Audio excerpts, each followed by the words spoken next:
Now? Now we are live. So welcome. Thank you all for staying.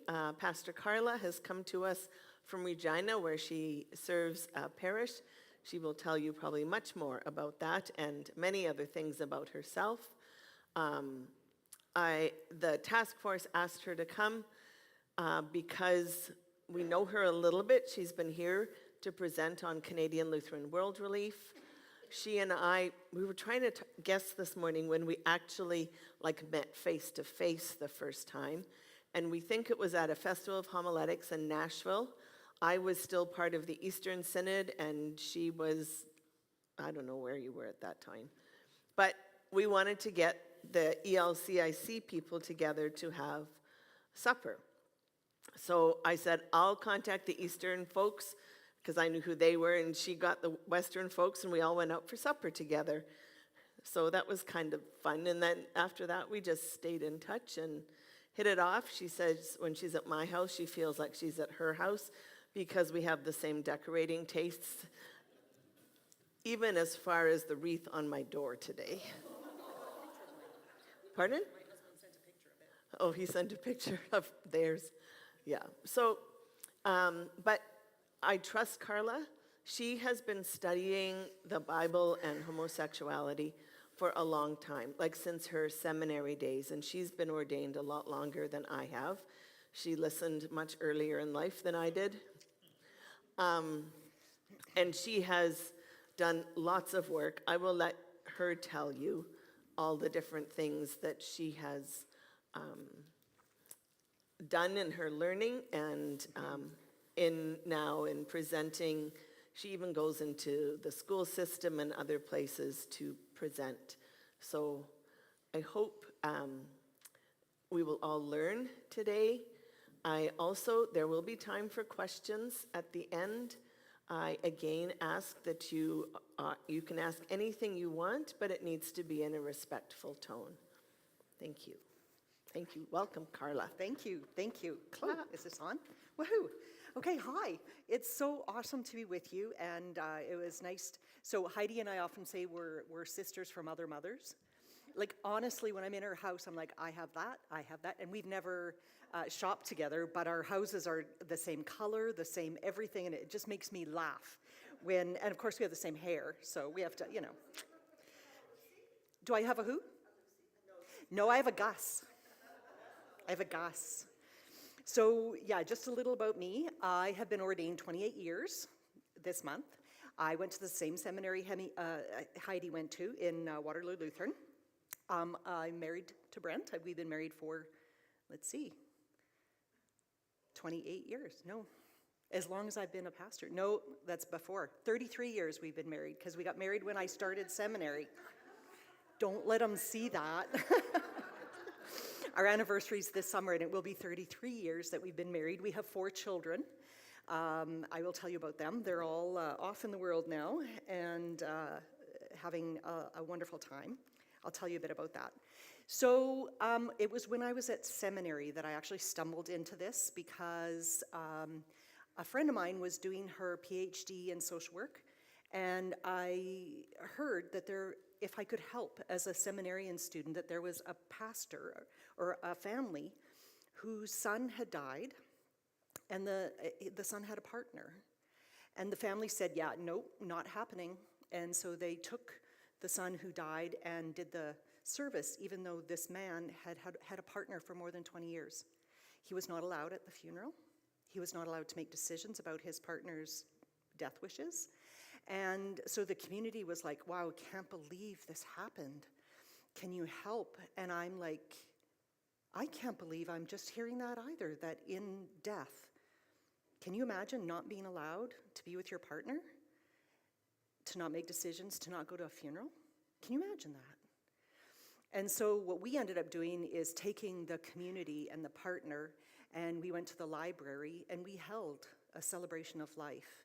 And then I remember going back to seminary and saying, there's something really, really wrong with this. And so that's where it started for me. If you back up a little more, I grew up in Lutheran Church Canada. You know them? That's where I grew up. very conservative. And I loved my church. I was one of the first young women on council, first ever, and this was a very long time ago. And I loved my church so much that when I was 18, I met with my pastor, and I said, Pastor Darwin, I love this church, and I love God, and I hear God calling me. I would like to be a pastor. He laughed.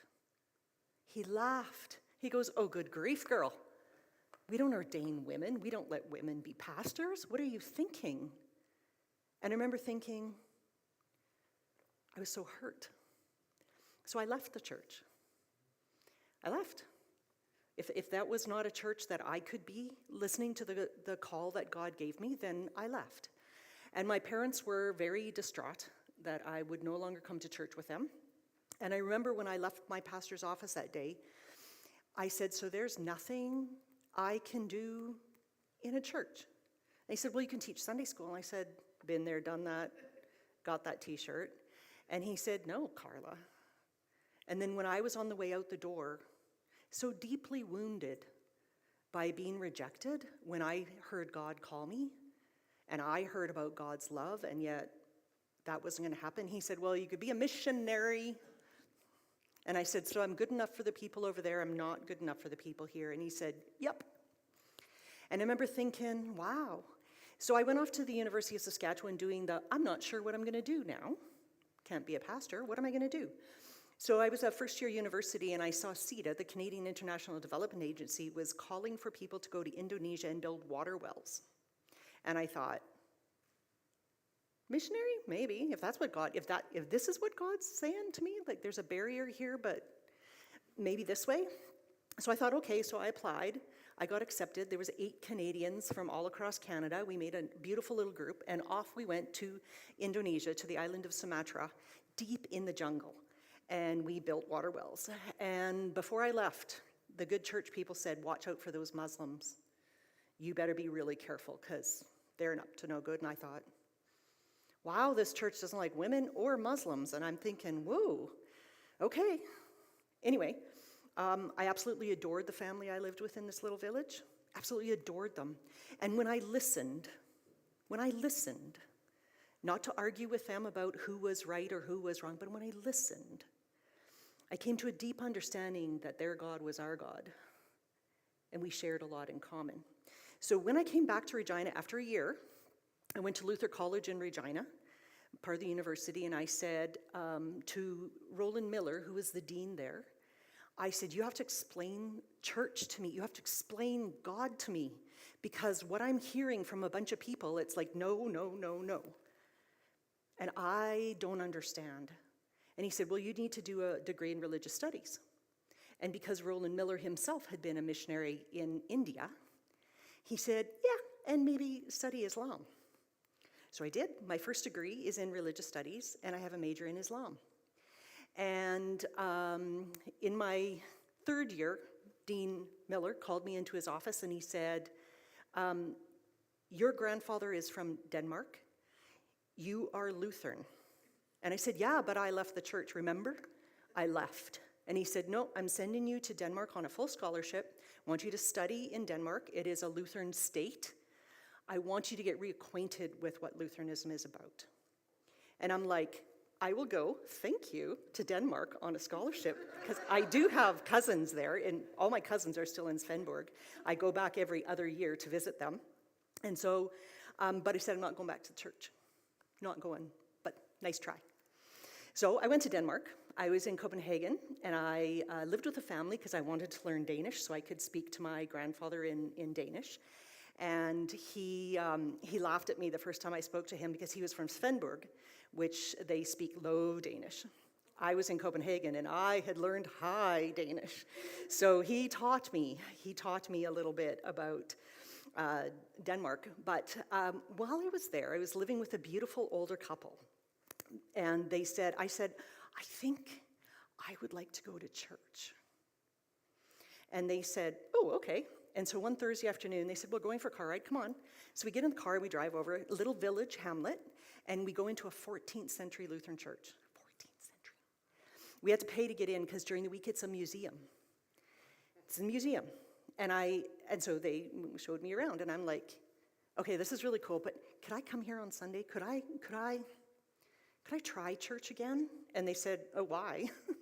Are you homesick? You can phone your mom, phone your dad. And I said, no, I just, there's something here that I keep getting the door slammed on me, but there's something there. So they said, yeah, sure, we'll bring you to church on Sunday morning. So I came to church. There was probably about 7 or 8 Danish women, older women, and the door opened and the pastor walked in. It was a female. I had never seen one.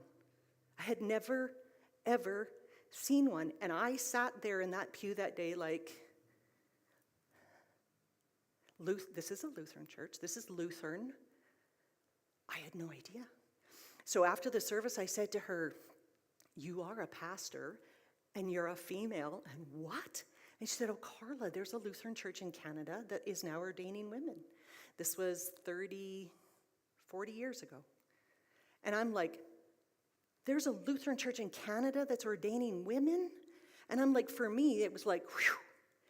So one of the professors from Luther College in Regina was a visiting professor in Germany. He came over to my house in Copenhagen. He wanted to check up on my academic work, the program that they had sent me to, make sure everything was kosher. And he was hardly in the door, and I said, Dr. Engstrom, please, there's a Lutheran church in Canada that's ordaining women? He goes, yeah. I said, which one? Where is it? I grew up LCC, right? And we're the only ones going to heaven. We were. And when you walk in the door, that's going to be it, right? So he said, yes, there is a church that ordains women, and it's right around the corner from your church. And so I remember thinking, wow, I'm going to go there.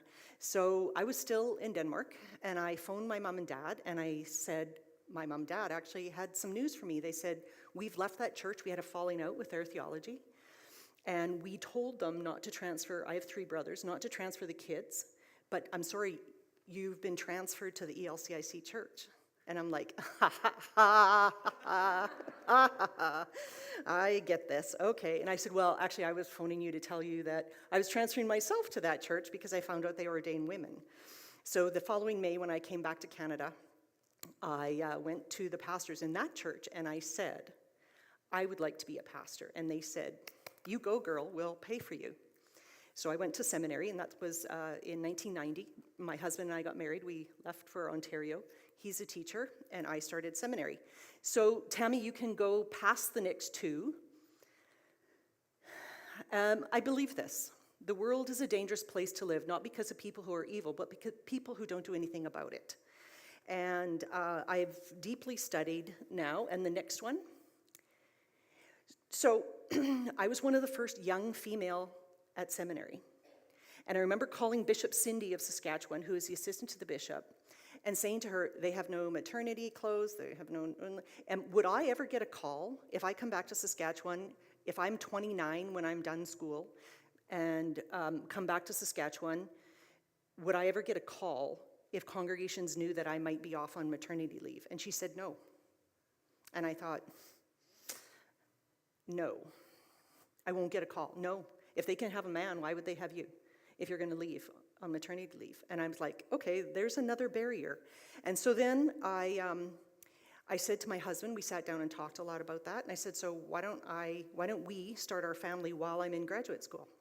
So when I was in MDiv, I went to see a midwife. And I said, here's my plan. I'm going to get pregnant in September, have a baby in May. My husband's off for the summer. And then I went off for the summer as a seminary student. Then I'll wait a year, and then I'll get pregnant again in September, have the baby in May. And then we'll have 2, and then when I come back to Saskatchewan, I'll be able to get a call. And she's like, oh, sweetie, it doesn't work that way. And I said, I'm an A-type personality. My first 2 children are born in May, 2 years apart. So I was interning, and this was what my belly looked like. So I came into St. Stephen's in Kitchener, is where I was interning, and I was very pregnant. It was probably about this, no, it was a month ago, because my first daughter was born May 31st. And a group of women came up and said, you can no longer preach. And I'm like, oh, what now? You can't preach. And Pastor Bill by this time had come up to me and was standing there, and he said, what are you saying? Well, she can't preach. She can't take the pulpit. Look at her. And I'm like, I'm pregnant? Like, what? And they said, yes, you've had...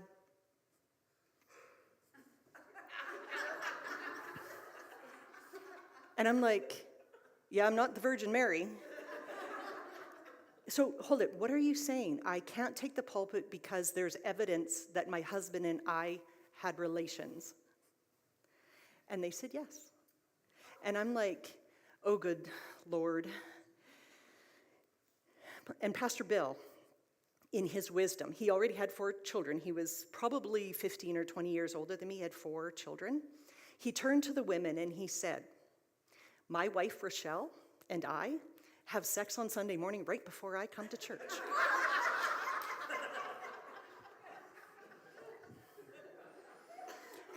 And then after I said to him, what was that? He goes, Carla, I've never had a young seminarian female. I don't know what you're bumping into, but God bless you on your way. So I wondered about that. So then I had my second baby, Talene. She was born May 7th. And I was ordained. I defended my thesis when I was 9 months pregnant. And I delivered her, and then I was ordained when she was 4 weeks old. And so in the Eastern Synod, where Heidi and I hail from, they have their big synod conventions, and on the worship service at the closing synod conventions, we're all ordained there, rather than doing it individually. Is that how you were ordained? No, because I registered through the Synod Oh, of Alberta Territory. right. Back here. Okay, so I was ordained in Ontario, in Mississauga. We borrowed this great big Catholic cathedral in downtown Edmonton. And so there was 5, downtown Toronto, downtown Mississauga. There was 5 of us being ordained. And my baby was 4 weeks old. And I breastfed all my babies. And my 2-year-old was at home. My husband was sitting like about right there. I'm sitting here. And I'm thinking, Bishop Harris was the bishop. He was preaching. And I'm thinking, hurry on, hurry on, hurry on. She's going to cry. She's going to cry. Hurry up and finish preaching and let's get this on the road. And sure enough, she started to cry. And I thought, well, I've obviously been called to be a mom before I was called to be a pastor in this journey I have been on. So I'm going to just go get her. So I stood up. I walked over. I got my baby, I sat back down, I threw my alb up and started breastfeeding her, and the bishop was like, oh, good Lord.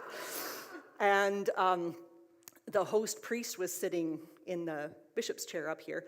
So finish nursing her, finish up, tidy up, take her back to my husband, come up, and I got ordained. And it was in June 11th, 28 years ago this year. And at the end of the service, the Catholic priest came up and said, I have seen a lot of things at ordinations, but I have never seen that. And I thought, well, times change, right? From what we grew up, from what I grew up, times change, things change. My first call was in Moose Jaw, Saskatchewan. And in every call I've been, I've always been the first female. And, that always brings a whole bucket of fun along with it. And sometimes I'm thinking, God, you called me to this and you kept putting up barriers. Maybe you were saying don't do it because it's been barrier after barrier after barrier. But I also know I have a loving God who walks behind me. So one day, another thing I do is I play rugby, inside center, if any of you play rugby. I played for the provincial team for 10 years. And when I was back in Saskatchewan, I'd pick up games for them and play. If you've ever played rugby, anyone here ever played rugby? Your toes get stomped on a lot. And I always had bruised feet. So I got my toenails painted red because it covered up the bruises. So one hot summer morning, I had open-toe sandals on, hot, and we were serving communion. And some good women came up and said, we can't take communion from you. And I'm like, finished communion. Ladies, come and talk to me. What is this about? Why can you not take communion? And they said, what kind of woman has red toenails? By this time, I had 3 children under the age of 5. My husband was sitting in the front row with all of them, and I said, "Do you really think I have time to walk the streets of Moose Jaw, Saskatchewan at night? Wow, you think I have way more energy than you can." So then I thought, okay, what is that about? And then I had been there 4 years, and I took a call to Christ Lutheran in Regina with, many of you know James Hendrickson, his brother Dennis, and Bob Leeson and I. We were a very big church. And I took a call there, and we moved to Regina, where we still live. And but I wondered about all these things I kept bumping into. So I had my undergrad degree in Islam, in religious studies. I had my MDiv. So I went back to school for an MA, this time looking at what is the history of sexuality in the church? Why do we have no language? We can't talk about this. We try to shut each other down when we even start the conversation, and we have odd things that pop up that we don't have words to even talk about it. You know, there's celibate priests, there's Virgin Mary. When you think about it, there's like, where is this gift that God gave us? We have no language for it. So I went back to school, did another degree, an MA, and looking at this. And so a lot of what I looked at is what you're going to hear about now. So to the next screen, I'm going to give you some definitions. I have a couple handouts. I'll leave them with Pastor Heidi, and you can pick them up later. But two-spirited is in the Indigenous world, in Indigenous culture, understanding, and beliefs. This is the understanding two-spirited. So we start with that. Lesbian is a woman who has a romantic attraction to another woman. Gay is a man who has a romantic attraction to another man. And it can also be used as an umbrella term, but often it refers to men. Bisexual is someone who actually has the ability to love either a man or a woman, is romantically attracted to either. They usually end up marrying one or the other. Transgender is someone who understands themselves. When they're born, they understand that their body is not in line with who they understand themselves to be. If they understand themselves to be male and they have a female type body, this is transgender. And then they will go about changing their body to match their understanding of who they are. Gender nonconforming is a group of people who don't like the binary that we have set up, that you're either male or female, and you have to do this or that. I was told you can't play rugby, you're a girl. You can't be a pastor, you're a girl. I'm like, watch me. I am a girl. I understand myself to be cisgender, so my understanding of who I am as a female matches my body. And I'm heterosexual. I'm attracted to men. I am married heterosexually. Non-binary is this binary we have set up. And you can see the world is moving out of this strict understanding of most places you go in don't have a male and female entrance anymore, or a male and female bathroom. They have bathrooms, like you do at your home. You don't have a male and female bathroom at home, right? You have a bathroom. So we're moving out of this. So people who are non-binary prefer to be in the middle on a spectrum. Queer is the umbrella term, but this is very, it would be interesting to know. I have written for the Ministry of Education in Saskatchewan, and one of the things we put at the bottom is this language is very fluid. It's changing very often, and in some areas, you can say the word queer, and some you can't. My husband's brother is gay, and he is married in Indianapolis, and I went down and did their wedding for them quite a few years ago now. And when I said something about the queer community, Clark was like, yeah, no, we don't use that. That's still a negative term there. So language is important. It is really important. It's really important to know who you're talking to in the audience. Intersex, this is a group of people who are actually born with both sets of genitals, both sets of internal organs. So the most famous one was a sprinter named Maria Patina, and she was at the Olympics. And in those days, you had to put in a certificate of femininity, proving that you were a woman, because they were afraid of Russians putting in women that were actually men. This is not transgender. This is not what we're talking about. She forgot her certificate of femininity, so they did a swab of her cheek, and then they said, you're actually male. And she goes, I am not. I am female. I understand myself to be female. I am female. And she got sent home. When she went home and they did an ultrasound, they found out she actually had latent testes. And she had never menstruated, thinking, a lot of high-performance athletes don't. But she actually was intersex. So if you go and read, it's more common than we think. And what used to happen is people would, the baby's born, the doctor says, did you want a boy or a girl? What did you think you were having? And sometimes it's very ambiguous what they have, a very tiny penis or very large clitoris and vulva. And so then what they were doing before they knew, they were actually taking the baby and doing sex change operations on the baby without understanding how this was working. Then they would give the baby back, say, well, you said you wanted a boy. It's a boy. They would go home and raise that as a boy, and all along the kid was like, yeah, I'm a girl. So science has taught us a lot about this area of sexuality that we don't talk about. Asexual, some people do not have they do not have romantic feelings for people. It's not part of who they are, so they understand themselves to be that way. Okay, the next screen. This is the genderbread person, and I have copies of this if you want to take it home. One of the most important things science has taught us is your sex, what you're born with in terms of anatomy, does not necessarily mean who you love. We used to think if you're a male and if you have a penis, you have to love a woman. We know this is not how it works. So these 4 identities, your expression, how you express yourself as a male or a female, some men like to have long hair. Is that okay? Some women like to have very short hair. Some women don't like to wear dresses. So how you express yourself according to your gender, we've come out of a period of time where it was extremely, extremely forced. If you're a man, you had to dress this way. You had to have your hair short. You had to wear a suit and a tie. If you're a woman, you had to have your hair done this way, right?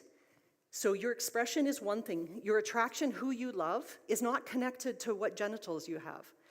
And your identity of who you are as a human, male or female, is actually found in your brain. And these 4 things are not connected in any of you. Some of them align. My identity as a woman aligns with my body. I have a female body. My attraction is to men. But we all have different ways of understanding this. So this is an important piece that science has given us about who we are. Okay, the next screen. Heterosexism. I have a handout for you on this too. This is what we're actually talking about, is we have set up that the prime and the only and the most important and the only way to do it is heterosexuality, which is male and female together getting married. And heterosexism is, I'll tell you what happened. I took my child was in grade 2, and we went in Regina. We have Government House. It's an old government house. It's now a museum. They use it for teas, and when the governor comes or the king comes, we have special things there. I think we all have one of those. Don't you guys have one? Yeah. So at Christmas time, they put on this Victorian Christmas. So we took all these little children. I think I had 40 grade 2s, and I was the parent helper. And my neighbors are Russell and Brian. They're United Church pastors, both of them. And they have a little guy named Cody who is in my daughter's class. So Cody was along, Talene was along. We go through the house, we drink our Victorian tea, and we have our gingerbread cookies. And then the teacher, who was a lovely, lovely woman dressed in this beautiful Victorian outfit. She was an education student at the University of Regina. She took us into the main ballroom, and there was a mistletoe. And she pointed out this beautiful mistletoe, and what do 40 grade 2s do if they find out they're under? They were like, don't kiss me, blah, don't kiss me, blah. And they're like just scrumming all over the place. And I'm like, oh, for goodness sakes. And then the teacher said, one of the little boys said, "Ooh, don't kiss me," to another boy. And she said, "Oh, boys don't kiss boys. That's ick."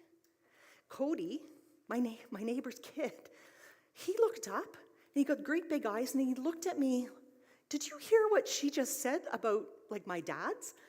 And I said, "Cody, I'm really sorry. She doesn't understand about your dads. I'll go tell her." So I went up to her, and I said, "Hey, thank you. You did such a great job." And the kids were having a blast. Just one little thing. When you said boys don't kiss boys, that's ick, you had a little guy that has 2 dads there. And she went, I'm so sorry. Now, this is not homophobia. This is not what this is. This is heterosexism. That we operate out of a mindset and out of a cultural understanding that this is the only way. So what we try to do is eliminate anything that isn't the way we understand it. And this heterosexual privilege checklist is a really good one. On a daily basis, as a straight person, I can be pretty sure that my roommate, hallmates, classmates will be comfortable with my sexual orientation. If you're not heterosexual, this is not the world you live in.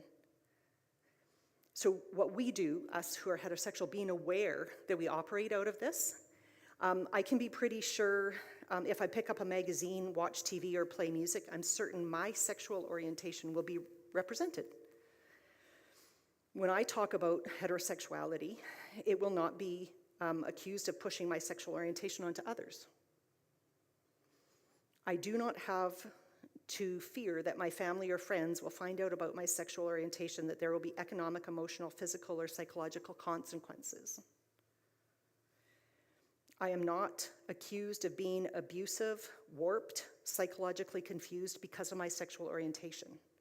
So this is the privilege that I operate out of as a heterosexual person. I am well aware of it. And so I have changed the way I operate in the world to be sure people, our brothers and sisters, who are to us LGBTQ, are not treated this way. And so I have this checklist. It's very interesting. When I have traveled with my United Church pastor colleague, Russell, who is gay, married, they've been married longer than Brent and I have been married, and they're our neighbors. When I've traveled, in the Regina airport, you come in and you come down an elevator. I will come in, Russell will be with me, we'll come down the elevator, our partners will be there, my husband Brent and Brian. I'll go up and give Brent a great big hug and kiss without any concern. Russell can't do that. Russell comes down and he looks around to see if it's safe, if he can kiss his partner, and they've been married longer than I have.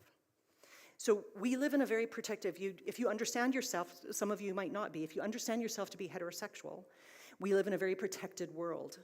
But we have to be aware of the people who don't understand themselves to be heterosexual, that their lives can be very difficult. Okay, the next one. I put this in. Do you like playing Jenga? You know? Okay, if any of you, if this is the first time you're hearing some of this, if this is the first time someone has talked to you about this, I do this presentation all over the place, often in both Lutheran, United, Anglican, and at school boards, helping folks understand. And sometimes people have said it feels like you're starting to pull out a Jenga block in our understanding. And I don't know about you, I'm 58.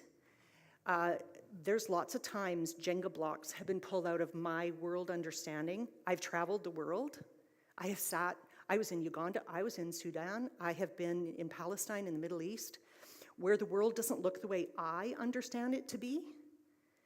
And I have to go, okay, this is making me a little uncomfortable because it's not how I was taught. But it doesn't take away from being what the reality is. So if you're feeling like a little Jenga block is coming loose, just sit with it. And if sometimes when that Jenga block comes loose, it pops up as anger, just ask yourself why. Why is this feeling this way? And we'll continue to talk, okay? So in the text, the Bible, the next one, please, Tammy. So you know that the Bible is not a book, it is a library. It spans thousands and thousands of years. There are hymns, there are legal documents in there, there are Psalms, there is the New Testament, which has the 4 Gospels, which is specifically the story of Jesus, written from 4 different points of view. And there are some books that didn't get in here, like the Gospel of Thomas, the Gospel of Mary, and there are others that you can read. We can find them, we have them. They didn't get put in this timeline. Now you can go to the next one, Tammy. The Bible has to be understood in context. So the Hebrew scriptures were written in Hebrew. Oh, yeah. Well, yeah, I'll get to this. The Hebrew scriptures were written in Hebrew. So when I did my MA, I had to learn Hebrew because we had to go back into the Hebrew text. When I did my MDiv, my work centered on the New Testament text, which was written in Greek. So we had to learn Greek, much to our joy. Ancient Greek. So how many of you speak another language? Okay. Anyone speak Danish? Okay, there are some concepts in Danish words, they don't translate into English. And you all know that in some languages, there's some things that we don't exactly have the words in English. For instance, did you know in Greek, there are 5 different kinds of love? 5. Philia is the love of a brother. Agape is God's love for us. Eros is romantic love between a husband and a wife. And we only translated it into Greek or into English as love. So Heidi and I, who have studied Greek, we know which kind of love we're talking about when we read the text. We can tell which kind of love we're talking about in different context, right? You can't take the work of Mahatma Gandhi out of British colonization, right?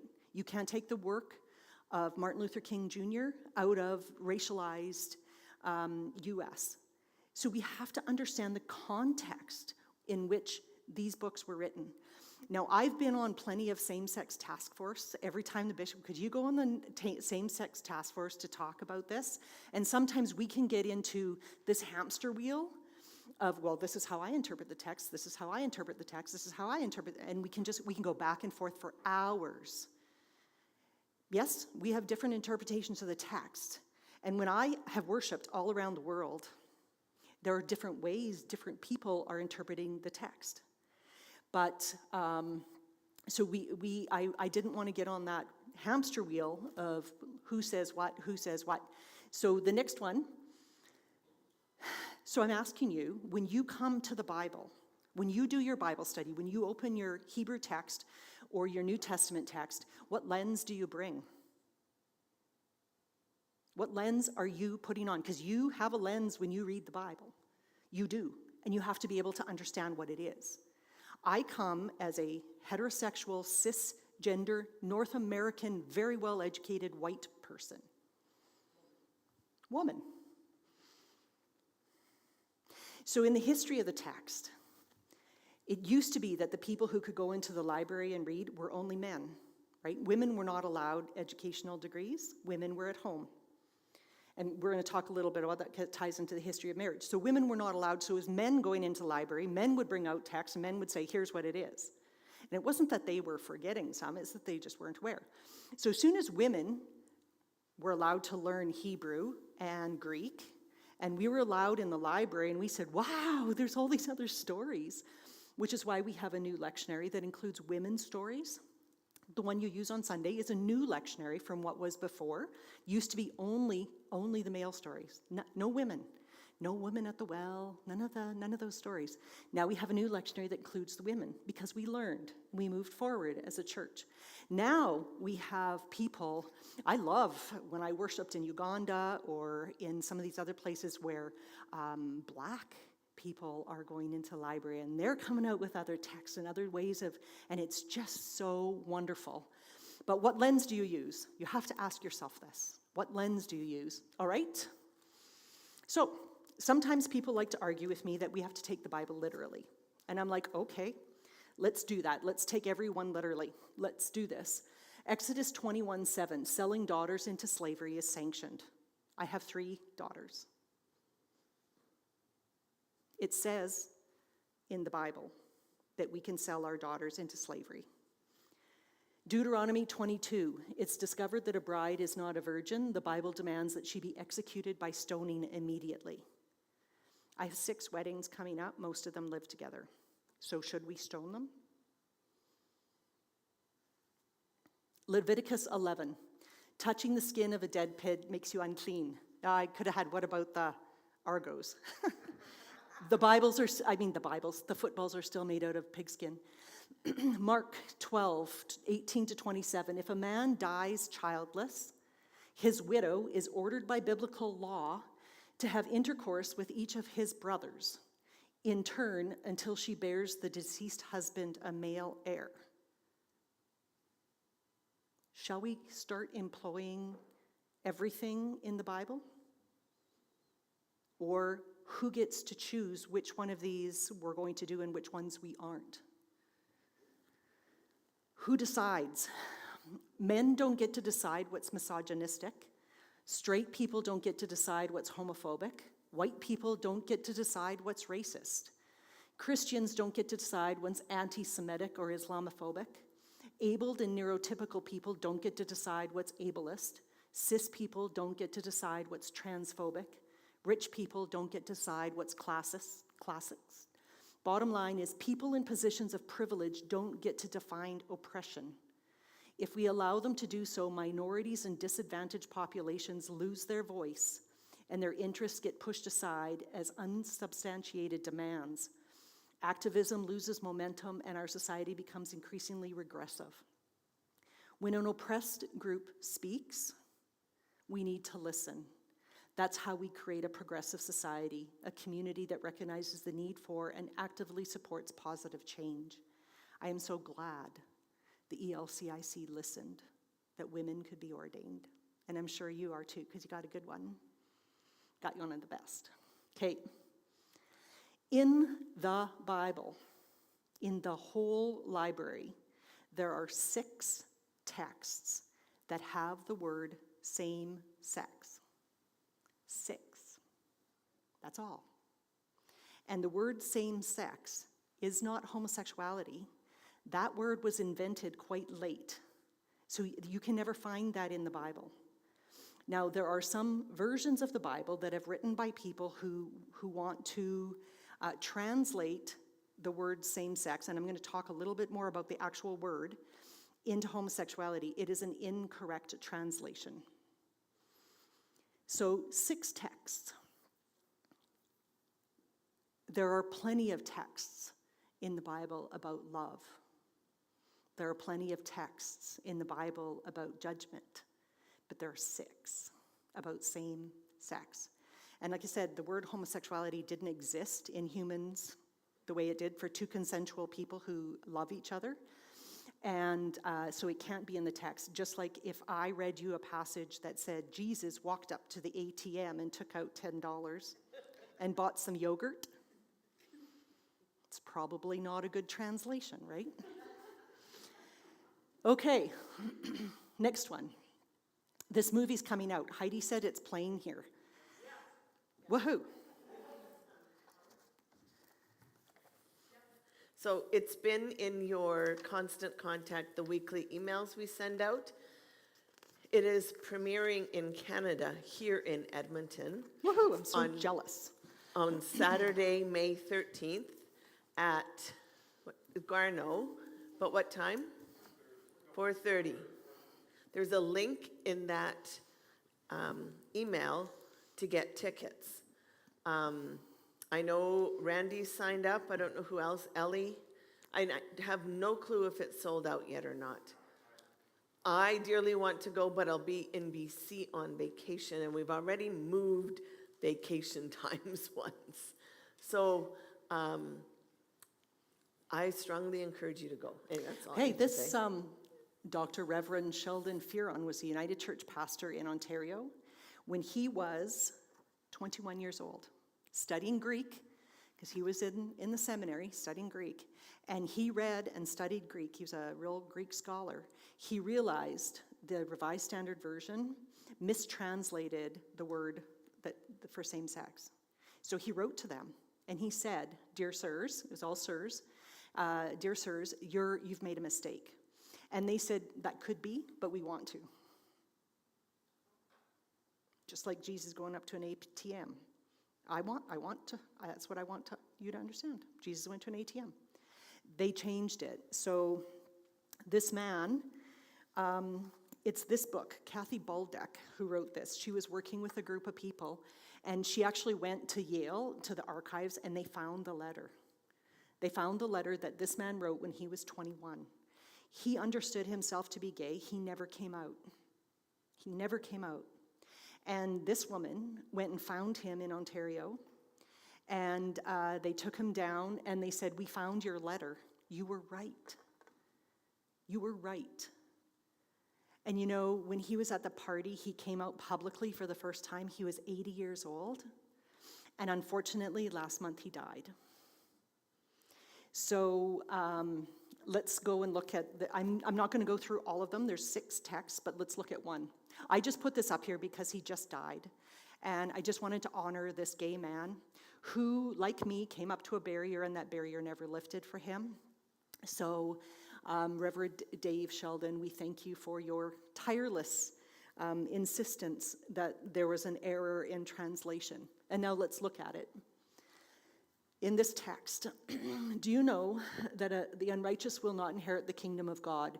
Do not be deceived, neither the immoral, nor the adulterers, nor the sexual perverts, that's the term we're going to talk about, nor thieves, nor greedy, nor drunkards, nor revilers, nor robbers will inherit the kingdom of God. Do you know there's like 469 translations of the Bible? I probably have, your pastor probably has like a shelf of them, right? One of the joys, if you're a pastor and we're bored, we will go through and we will pick up one version of the Bible and we'll read it, and we'll go, oh, I wonder what this one says, and we'll read it. There's remarkable translation. People took some licenses, and especially around women, there's remarkable changes in how the text, and even Heidi and I, when we prepare sermons, if we take one word, and it's in this sermon, I am going to use it this way, I will go and look how it's used in other places, and sometimes it's used differently. Same word. Why? Different context, you know? So this is the work that pastors do. But Tammy, you can go to the next one. The word homosexuality is not found in the Greek or Hebrew text. Now this, arsenokotai, is the word in Greek. It is likely pederasty, is what it means. But look at how it was translated in the different years. So I'm going to talk to you about, do you know pederasty? I'm going to talk about what that is. But look at how the word was translated. It was translated as homosexual, then it was translated as sexual pervert, then it was translated those who practice homosexuality because they wanted to include the women, when not once in any of these texts were females brought up, but they wanted to include lesbians. They wanted proof that they could push people out of the church, and this is how they did it. So you can go to the next one. This is pederasty, and this is what the text is saying no to. Pederasty is when an older man and a young boy, it is never consensual, but an older man takes a young boy, often this was in the military, and will abuse him and use him sexually. And this is what they said no to. Never two consenting people who loved each other. It was never that. But when the text says this is wrong, it's pederasty. It's that Greek term. So this is the mistranslation.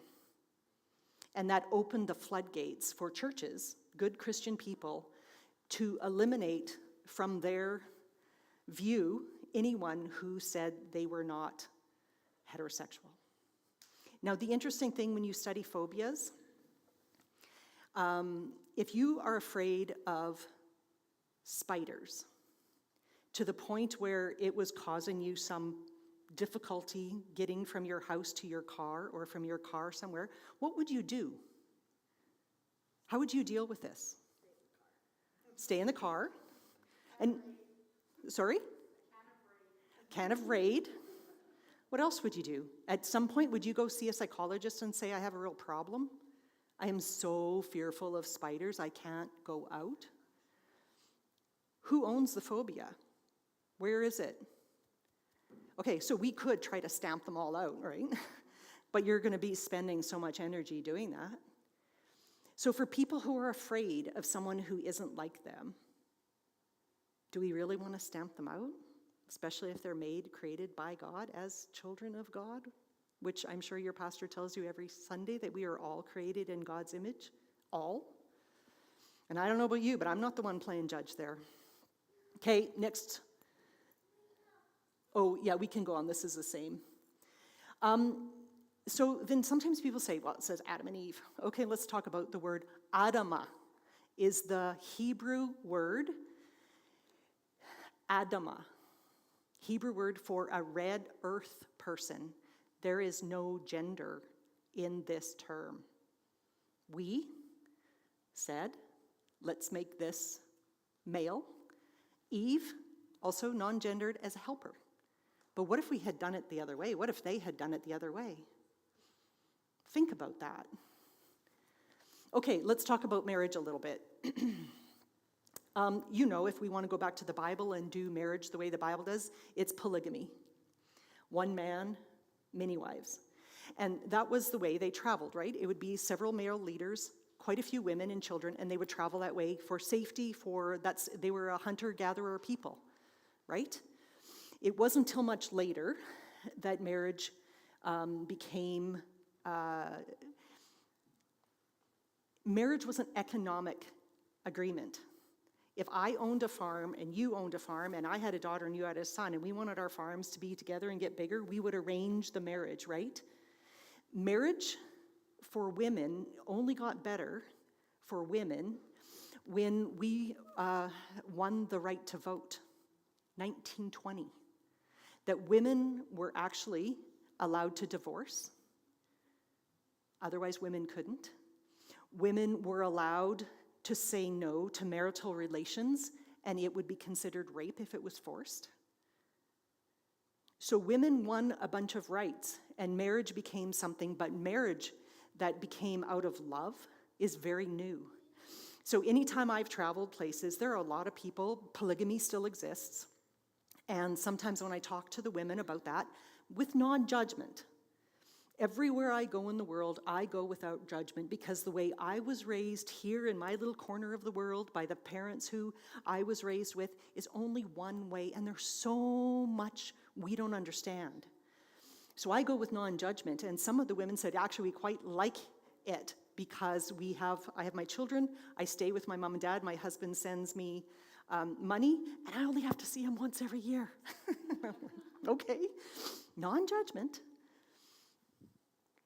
In 2005, Canada passed the civil marriage, so all people could be married. It changed from being husband or man and woman, and now it's to two women. Two women, two men, it's two people in love. Consensual marriage can take place. We were the fourth country to do that. It was Belgium, Netherlands, and Spain who came before Canada, and this has been now ongoing in Canada for many, many, many years. Okay? So, because of this work I was doing, I realized, and one of the things pastors hate the most is a phone call from the funeral home saying we have a young person who has died by suicide. And I know too often these young people are LGBT. And they can't live in this world when grandpa and grandma won't talk to them. They can't live in this world and go to school and not get bullied. And so death seems like a way out. This is tragic. So I brought to Saskatchewan, with the help of some other folks in Saskatoon, Camp Firefly, which was a camp for LGBT kids. I was the director of it for 10 years. It actually originated in Edmonton. So I have a degree in Islam. I was phoned by a professor at the university saying, Carla, there's a young gay man who's Muslim. He just tried to die by suicide. He's in the hospital. Will you please go visit him? And I'm like, of course I will go visit him. And so I went and visited with him and met him. And he so badly wanted to be who he was. And his mom was so afraid to let him be who he was. So he attempted suicide. And so I put him on the bus to Edmonton. He came to Camp Firefly here. And when he came back, he was a different kid. He understood who he was, and he could be loved, and he could be. And he drew this. This is his drawing. He was very artistic. So the top one is him with his identity in a bag over his back, not showing it to anyone. And he went through the seasons, the moon seasons, the sun seasons, and he wouldn't show who he was. He would open the bag every once in a while and take out who he was, just like all of us have done. All of us who have heterosexual have taken out who we are and celebrated who we are. And then he hides it because he's afraid he's going to get beaten up, and he had been beaten up. So he would hide it behind his back. And then when he came to Camp Firefly, he learned how to celebrate it. Now this mom, this little Muslim mom, came to see me and she said, "You love my son?" And I said, "I absolutely believe him. And I absolutely will love him." And she said, "Is your God my God?" And I said, "I do believe it is." And there at Christ Lutheran in Regina, we had this little Muslim family sitting there because it was safe. They actually now live here in Edmonton, where there's a more progressive Muslim community where he can be. Okay? 4 girls.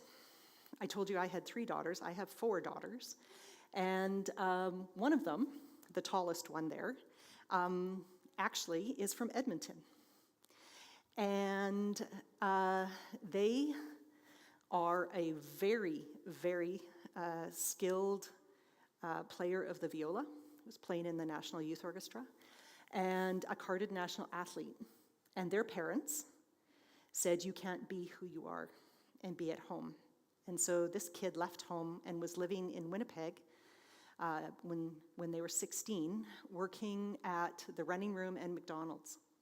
My daughter happened to have a best friend who was in the National Youth Orchestra, and happened to meet, she was a she at the time, and Talene came to our house, and in our family, we always have the ability to hold a family meeting. If you want to talk to everybody about something, or, mom's working us too hard, or dad makes us do too much homework, or whatever. She came and she said, "This kid, Laura told me about this kid. She's super bright, she's super athletic, she's super wonderful, and she's living in Winnipeg, not done her grade 12, because her parents won't let her be who she is. And she needs to come live with us. Dad, you need to get her into your school and get her finished grade 12. And so we have a vote, and we voted, so she came to live with us. It wasn't long after that she knew the work I do. I run a support group in my church, and I have for many, many years, for parents and grandparents of trans and non-binary, non-conforming youth. I have for years, because the worst thing I could ever imagine is sending your kid away, or not letting them be who they are, or living with them who have died by suicide. I can't imagine anything worse than that, or for grandparents as well. So I run this support group, and I started it at Bread of Life. I have taken 2 congregations now through this process of just listening and gently, and so she came to me and she said, "I think I'm a he." And I said, "Jay, I will help you however you need help." So Jay transitioned, and these are my 4 children. Jay, who was going at McDonald's and the running room, not done grade 12, finished his philosophy degree. He is now here in Edmonton, just finished his 2nd year of law school. So when you say to a child, "I believe you, I see you, I love you," which what I think is what God says to each one of us, regardless of who we are, what we've done, or anything. "I see you, I believe you, I love you." Marvelous things happen. So these are my 4 children. My oldest daughter is a master's of journalism. She works in the press secretary at the American Embassy in Ottawa. She just had Joe Biden there for a little visit. This one, Talene and Jay are the same age. Talene was the one who said, "Mom, we have to have them come." They're the exact same age, so I say I have twins. Talene just finished her Master's of Criminology in Simon Fraser University, looking at the correlation between the foster care system and the penal system. She got a Shirk Award to do that work. My youngest daughter is a teacher. And Jay, as I said, is in law school here. Okay, the next one. We told Jay we were going to adopt him. He's been with us since he was 16. He's 27 now. We said when he was about 22, we were going to adopt him. I have these tattoos that are my 3 daughters. We all have them. And I said, "So Jay, if I'm going to get a tattoo to adopt you, what it's going to be?" He took the name Jay. And he has this tattoo as a blue jay in flight, right? So for Christmas that year, I went and got the same tattoo from the same tattoo artist. And at first, Jay said to me, Carla, a tattoo is permanent. And I said, kid, I permanently love you, believe you, and you'll be part of this family for as long as you need to be. And if there is some day that your parents can open their hearts to welcome you back in, I will be the first one to walk you up to them. But until then, you're mine. You're mine. So that's how we adopted him. Okay? And again, I just celebrate youth. And I do this all over the place, celebrating youth and celebrating inclusion. Okay? Now we're going to have some questions.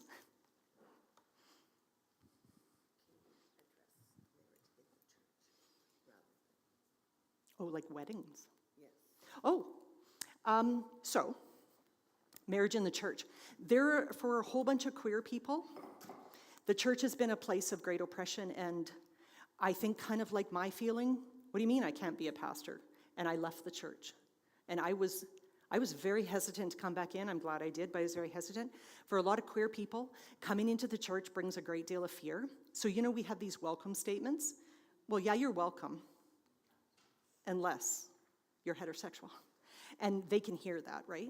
So most of the same-sex weddings I do are not in the church for this reason, to respect that it's a really fearful place. It's been a place of great hatred, and it's been a place of great, you don't belong here. So most of the same-sex weddings I do, including the ones I have booked for this summer, are not in the church. That's not to say they aren't still very religious, because they want God. They want religion. They want to be sitting with you. They do. And we happen to have a larger queer population in the church with their children, lots of parents. At Bread of Life, we did the Reconciling Christ process, which is a Lutheran process of walking through this. It took us 2 years. We had our vote at our annual general meeting. And people were so afraid, like the drag queens were going to come in. It was going to be like a gong show. You know who came? Grandparents. Suddenly, we have this influx of seniors. And they would tell me, somewhat abashedly sometimes, my daughter's lesbian, and I want to display her wedding picture, but I'm ashamed because my friends won't let me. I said, man, you bring out that picture. Let's hang them up. That's who came. We were scared of the money we would lose. We doubled our money because of people who came, his grandparents who came. So blessings as you talk. Ask questions, think. Ask yourself a lot of those questions.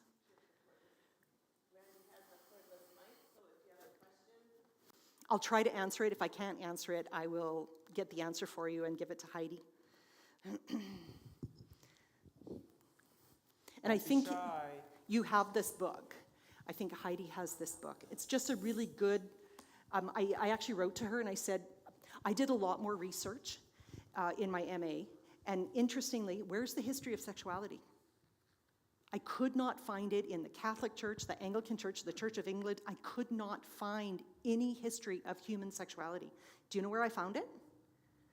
In the history of medicine. I had to go over I actually went down to Berkeley into medicine. And then fascinating history of anatomy, and as we discovered bodies and what we thought bodies were, pre-MRI, pre-ultrasound, pre-all that. Do you know what we thought bodies were? We thought there was one sex. We thought, you know why, are there children here? You know why you're not allowed to masturbate? Because they used to think the men, this is in the early anatomy drawings, right? We couldn't x-ray people back then. You have to think think back into the early 1800s. There was no x-ray, there was no MRI, there was no ultrasound. How did they think bodies worked? They thought men had the eggs. When you look at the drawings, they're little tiny rolled up babies. And so if you were going to shoot those out, you couldn't do that. So I actually teach this at the university. I'm like, yeah, guys, you can go ahead. It's really interesting. And it's really hard to talk about in the church because everyone turns pink. We can't say these words. We can't talk about it. It's a shameful thing. But it's not. It's a gift from God. Okay, now do you have questions? I have really good pictures in that text. I'm just going to say I've been a member here for 57 years. And I believe 1 Colossians 6, 9, and 10 exactly the way it's written. And you're rejecting it. And I'm rejecting your presentation today. Thank you. Goodbye. Goodbye.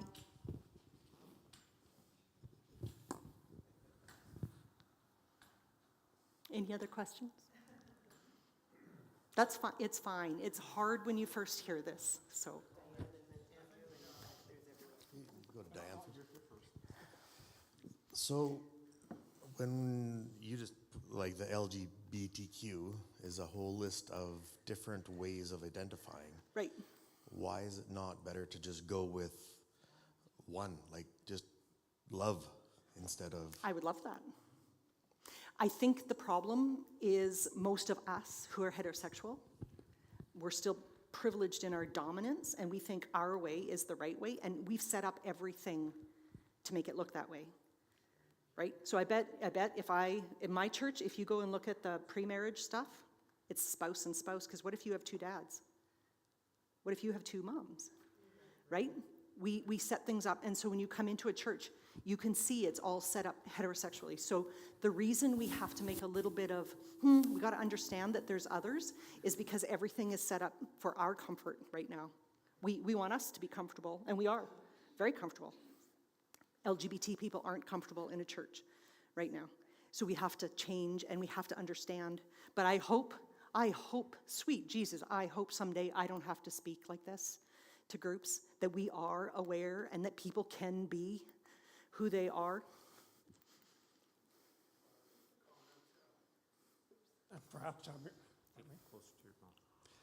Perhaps I'm reflecting the older people, or I think I may be reflecting some of the older folks here.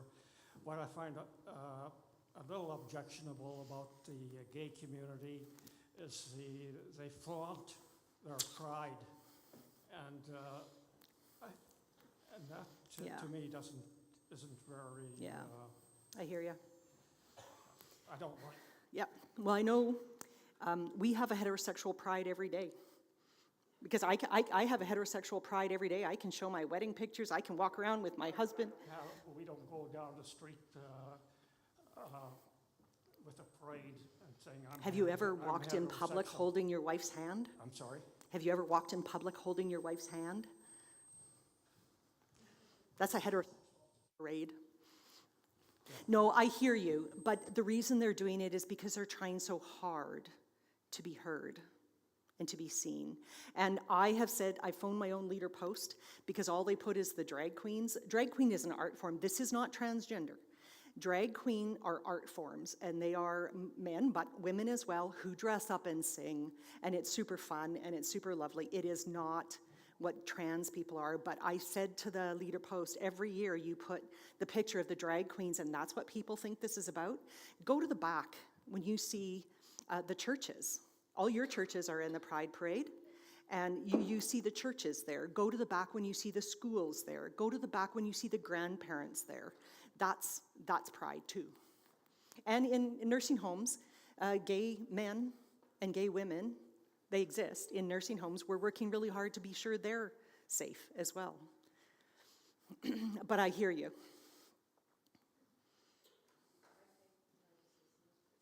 I think the difference is like, okay. I think the difference is, like, for example, my cousin David is gay. And when he was growing up, he's 60 now, he didn't come out until he was 21. Even after he came out in the business world, he traveled with his partner and 2 women. And everywhere he's gone in life, he's had to pose as though he's a heterosexual human being. And he's always had barriers. Yeah. Always. And fear. And fear, where I can travel with my husband, or could when he was alive, and I never once had to pose as something I wasn't in order to make it in the business world or in the world around me. And he still has to do that, even in a world where we're moving forward, understanding love is simply love. So I think that's the difference. You and I have never had to do that. So I think they're trying to find that same equilibrium that we've had the privilege of having. I think that's probably a difference. Yeah, and do you know what the population of LGBT people is in Canada? Probably 20%. Do you know what the population of Indigenous people is in Canada? 5. Think about that. And my cousin had to come out in the Catholic Church community, which was not easy, and he did try to kill himself and does not have any digits as a result of that incident. And it was my dad who found him. So tragic, hey? And that's the reality for a lot of people. So I think that's... Yeah. Yeah.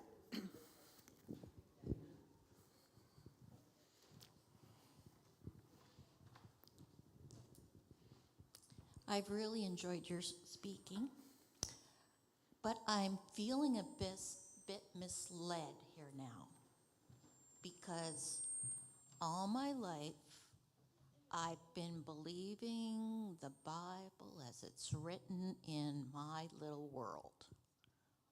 And now, I don't know if I'm supposed to go to theology class or what, because all these things that you've brought up, it sounds plausible. And now I have to rethink my whole life. So did I. Because theology said to my LCC church, women, 2 Timothy, women should not speak in church. I believe that. Now I don't. Yeah, no, I hear you. That's a Jenga block, right? Because what I was taught by male pastors was women in church was wrong. I don't believe that anymore. And I invite you to jump into the scriptures and read them. And read them with folks who bring that lens into the library. You and I grew up with the men in the library coming out with the male texts and heterosexual texts. There's a whole bunch more in that in the Bible. There's a whole bunch more. So continue learning. There's a Bible study to this one. Go look for yourself. Absolutely. I think Pastor Heidi has the Bible study part of this book. It's available on Amazon. Yep. It's a good primer. So.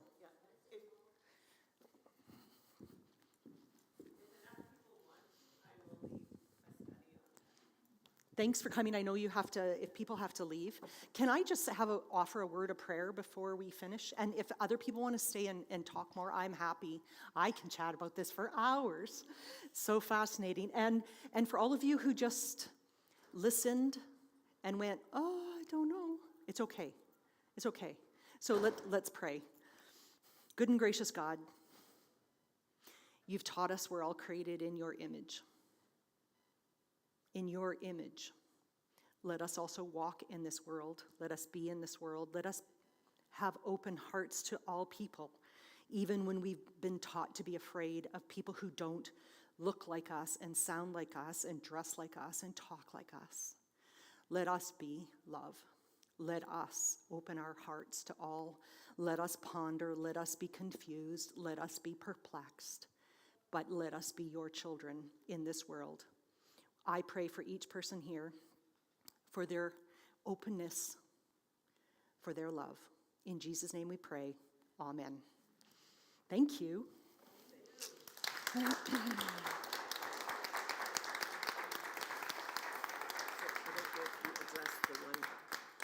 Oh, was there a question? Can I have sound?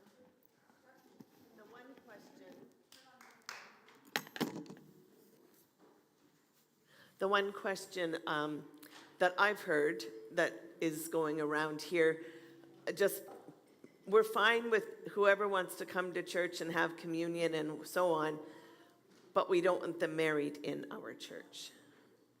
So I don't know if you addressed that with the marriage question, because I was busy chatting with Michelle, who had to leave. Well, I guess if you want people to be members in your church, they have to be full. You can't say you can come here and worship here, but your babies can't be baptized. You can't, if you're, Oh, if you okay. are a same-sex couple, you can't have your babies baptized here, or Yeah, you you can't be can. married here. You know, God's love is God's love, so. I will baptize anyone. from any parent. Well, hopefully you can marry their parents if I'm they're hoping. same-sex parents. And you know, when I did my first same-sex marriage many, many years ago already, before we were technically supposed to, and people go like, was it weird? I said, no, it was two people who loved each other. It's really quite normal. So you're saying that most of your marriages you perform outside, not in the church? Certainly I have done them in the church. Their request.